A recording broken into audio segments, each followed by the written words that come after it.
दोस्तों, MR Rahul channel में आप सभी का दिल से स्वागत है। सूरत जिले के बाबेन शहर में लिव इन में रहने वाली महिला 3 दिन पहले लापता हो गई थी।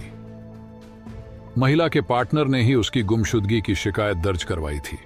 शिकायत में कहा गया था कि वह 3 साल के बेटे को छोड़कर अचानक कहीं चली गई है, लेकिन पुलिस जांच में पता चला कि गुमशुदगी की शिकायत दर्ज कराने वाले पार्टनर ने ही उसकी हत्या कर लाश उसके ही पिता के खेत में दफना दिया था। घर परिवार से अलग स्वच्छंद जीवन जीने की इच्छुक लड़कियों का कमोबेश रश्मि जैसा ही हाल होता है। चिराग पटेल ने भले ही हत्या का अपराध किया, लेकिन उसकी हत्या की भूमिका तभी बननी शुरू हो गई थी जब रश्मि ने जानबूझकर शादीशुदा चिराग के साथ रिलेशनशिप में रहना शुरू किया था। 60 वर्षीय जयंती भाई वन मालिक कटारिया अपनी दोनों बेटियों तनु और रश्मि के साथ गुजरात के सूरत जिले के बारदोली कस्बे के रोहित फालिया इलाके में रहते थे। वह गांव के प्रतिष्ठित काश्तकार थे। परिवार संपन्न और इज्जतदार था। किसी चीज की कोई कमी नहीं थी। उनकी ख्वाहिश थी कि वह अपनी दोनों बेटियों को उच्च शिक्षा दिलाए, ताकि वे पढ़ लिख कर समाज और बिरादरी में अपना एक अलग स्थान बनाए। अपने दोनों बेटियों के साथ वह बेटों जैसा व्यवहार करते थे। आइए हम बिना देर किए आपको ले चलते हैं इस घटना की ऐसी सच्चाई की तरफ जिसकी आप कल्पना भी नहीं कर सकते।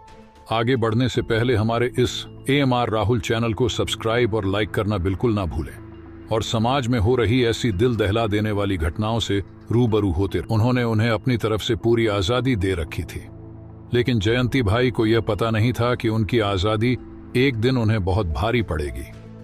उनकी बड़ी बेटी तो सरल स्वभाव की थी, लेकिन छोटी बेटी रश्मि काफी तेज और चंचल थी। 23 वर्षीय रश्मि कटारिया आधुनिक और ब्रॉड माइंडेड युवती थी। वह जितनी शोक चंचल थी उतनी ही सुंदर और स्मार्ट भी थी। फैशन परस्त होने के साथ साथ वह पुराने दकियानुसी रस्मों रिवाजों को नहीं मानती थी। उसका कहना था कि जब तक खूबसूरती और जवानी है, एंजॉय करो। शादी विवाह तो बंधन है जिसकी समय के साथ जरूरत पड़ती है। इसी वजह से रश्मि चिराग पटेल नाम के युवक के साथ लिव इन रिलेशनशिप में रहती थी। 15 नवंबर 2020 दीपावली का दूसरा दिन था। लोग खुशियां मना रहे थे। अपनी जान पहचान वालों, नाते रिश्तेदारों को दीपावली की बधाइयों के साथ गिफ्ट दे रहे थे। कटारिया परिवार भी इस सब में पीछे नहीं था। उन्होंने भी अपनी बेटी रश्मि को गिफ्ट देने के लिए फोन करके घर बुलाया। फोन रश्मि के साथ लिव इन में रहने वाले चिराग पटेल ने रिसीव किया और कहा, अंकल, रश्मि तो नहाने के लिए बाथरूम गई है। ठीक है बेटा, नहाने के बाद तुम लोग घर आ जाना। रश्मि के पिता जयंती भाई कटारिया ने अनुरोध किया। दूसरी तरफ से संतोषजनक जवाब पाने के बाद जयंती भाई कटारिया ने फोन रख दिया और उनके आने का इंतजार करने लगे। लेकिन पूरा दिन निकल जाने के बाद भी न तो बेटी रश्मि आई और न ही उसका कोई फोन आया। इससे उन्हें रश्मि की चिंता हुई। उन्होंने रश्मि और चिराग को कई बार फोन लगाया, लेकिन कोई रिस्पांस नहीं मिला। हर बार दोनों का फोन स्विच्ड ऑफ मिला, फिर आउट ऑफ कवरेज एरिया बताने लगा। बेटी की चिंता में जयंती भाई कटारिया की रात जैसे तैसे बीत गई, पर सुबह होते ही उन्होंने रश्मि और चिराग के फोन फिर ट्राई किए, लेकिन नतीजा वैसा ही रहा। ऐसे में कटारिया और उनके परिवार का धैर्य टूट गया। ऐसा कभी नहीं हुआ था कि रश्मि के मावा बहन फोन करें और उसका उन्हें जवाब न मिले। दिन में 1-2 बार तो रश्मि का उनके साथ संपर्क हो ही जाता था। लंबी बातें भी हुआ करती थीं। भले ही उनकी बेटी लंबे समय से एक गैर जाति वाले चिराग के साथ लिव इन रिलेशन में रह रही थी, लेकिन परिवार के लोगों को उसके प्रति किसी प्रकार की नाराजगी नहीं थी। 17 नवंबर 2020 को जब रश्मि की चिंता हद से गुजर गई तो जयंती भाई कटारिया अपने भतीजे हिरेन कटारिया के साथ सुबह सुबह रश्मि के फ्लैट पर पहुंच गए। वहां उन्हें न तो रश्मि मिली और न ही चिराग पटेल मिला। वहां सिर्फ उसकी नौकरानी और रश्मि का 3 साल का बेटा मिला। पूछताछ में नौकरानी ने उन्हें बताया कि रश्मि और चिराग भाई कहीं बाहर घूमने गए हैं। नौकरानी से बातचीत करने के बाद जयंती भाई कटारिया अपने नाती को साथ लेकर घर आ गए। नौकरानी और पड़ोसियों ने जो बताया उसे लेकर उनका मन अशांत था।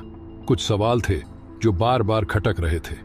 उनका मानना था कि अगर रश्मि और चिराग बाहर घूमने गए थे तो बेटे को क्यों नहीं ले गए? इतने छोटे बच्चे को छोड़कर मां कभी बाहर नहीं जाती। दूसरी बात यह थी कि उन दोनों के मोबाइल क्यों बंद थे। ये सब सोचकर उनका माथा ठनका तो उन्होंने अपनी जान पहचान और नाते रिश्तेदारों के यहाँ उनकी तलाश शुरू कर दिया। जल्दी ही इसका नतीजा भी सामने आ गया। चिराग कहीं नहीं गया था। वह अपने रिश्तेदारों के यहाँ था। अगर कोई गया था तो वह थी रश्मि, उनकी बेटी। उन्होंने इस बारे में जब चिराग से पूछा तो उसका कहना था कि रश्मि कहाँ गई उसे नहीं पता। इस पर जयंती भाई कटारिया परिवार का संदेह बढ़ गया। उन्होंने बिना किसी विलंब के 20 नवंबर को थाना बारदोली के थाना प्रभारी से मिलकर बेटी रश्मि की गुमशुदगी की शिकायत दर्ज करवाते हुए डीवाईएसपी रूपल सोलंकी को सारी बात बताई। साथ ही बेटी की तलाश करने का अनुरोध किया। जयंती भाई कटारिया के अनुरोध पर डीवाईएसपी रूपल सोलंकी ने मामले को गंभीरता से लिया और बारदोली थाना प्रभारी को जांच के निर्देश दे दिए।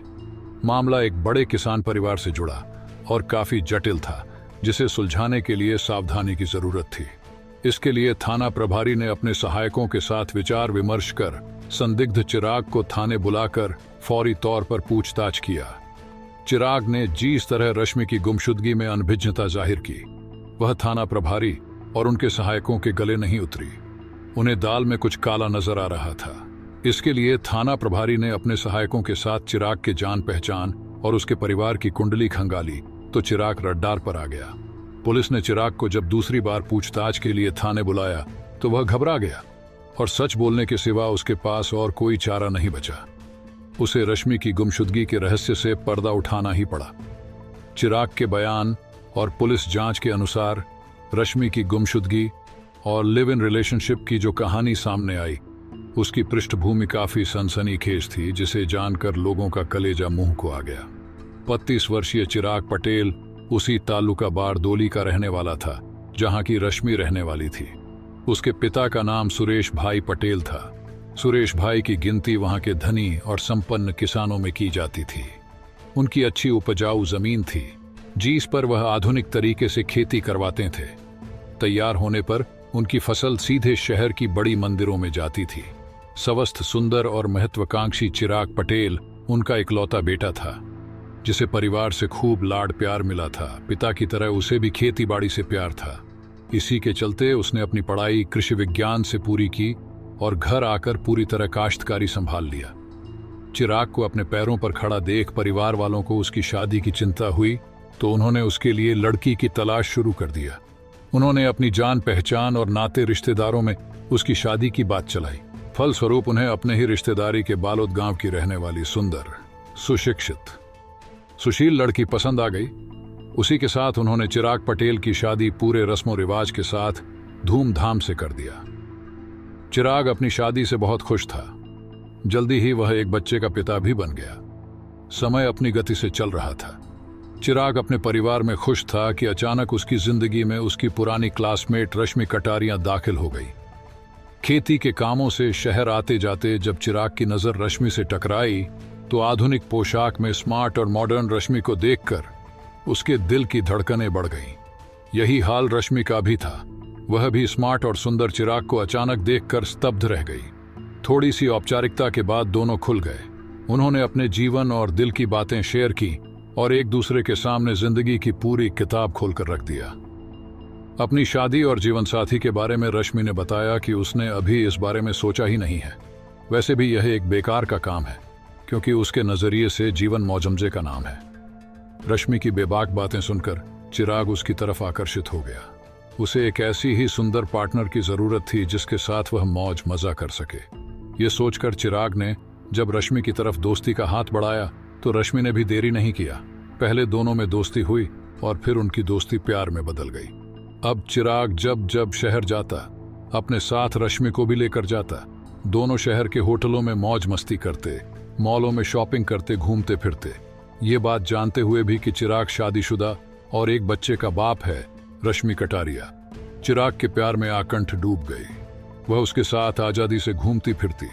चिराग का रहन सहन और वैभव देखकर उसे एहसास हो रहा था कि उसके साथ उसका भविष्य और सपने दोनों सुरक्षित रहेंगे। इसी वजह से परिवार वालों के रोकने और समझाने का उस पर कोई असर नहीं हुआ। चिराग के परिवार वालों को उसका रश्मि के साथ मिलना जुलना पसंद नहीं था।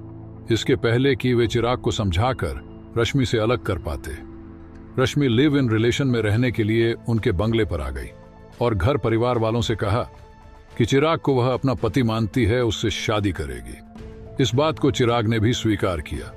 उसका भी यही कहना था कि वह रश्मि को बहुत प्यार करता है, उसके बिना नहीं रह सकता। परिवार वालों को चिराग और रश्मि से यह उम्मीद नहीं थी। इस बात का परिवार और गांव वालों ने कड़ा विरोध किया।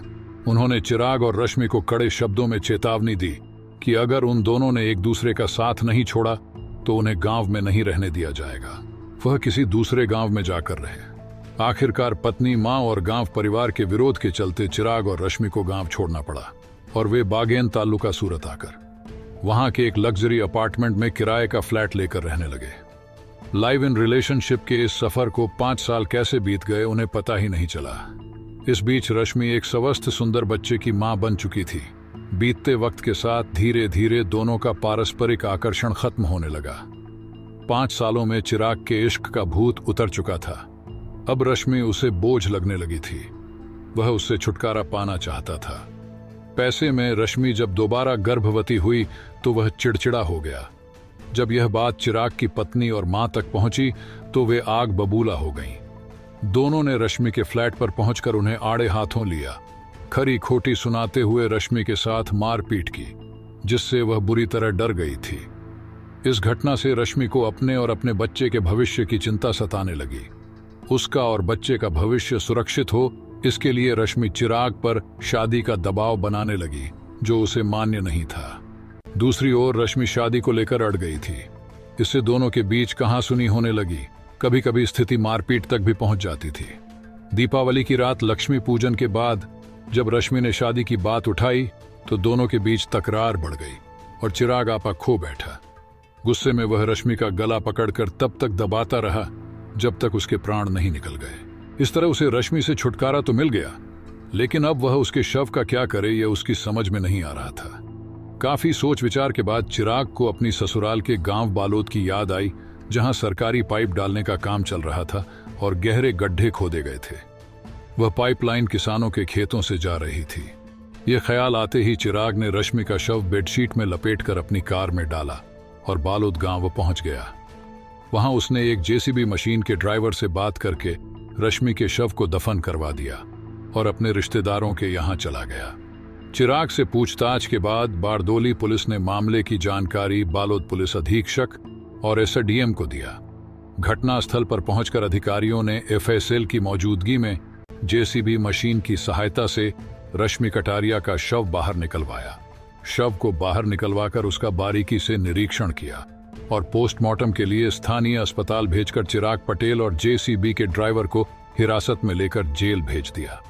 पोस्टमार्टम रिपोर्ट में रश्मि 4 महीने की गर्भवती पाई गई। पुलिस के अनुसार भले ही चिराग ने अपना अपराध स्वीकार कर लिया, लेकिन पुलिस उसके बयानों से संतुष्ट नहीं थी। उनका मानना था कि इस हत्याकांड में वह अकेला नहीं रहा होगा। पर्दे के पीछे और लोग भी हो सकते हैं। वे लोग कौन हैं, ये जांच का विषय है। चूंकि रश्मि कटारिया अनुसूचित जाति की थी, इसलिए आगे की जांच अनुसूचित जाति जनजाति सेल के डीवाईएसपी भार्गव पांड्या को सौंप दी गई। ऐसी मौत किसी को न मिले। दोस्तों, इस पूरी वीडियो के बारे में आपकी राय क्या है? कमेंट बॉक्स में जरूर बताएं। मेहनत पसंद आई हो तो इस वीडियो को लाइक करते हुए शेयर भी करें। अगर आपने अब तक एमआर राहुल चैनल को सब्सक्राइब नहीं किया है तो जल्दी से चैनल को सब्सक्राइब कर लें। क्राइम की दुनिया से जुड़ी ऐसी ही सच्ची कहानियों के लिए हमारे साथ जुड़े रहे। धन्यवाद।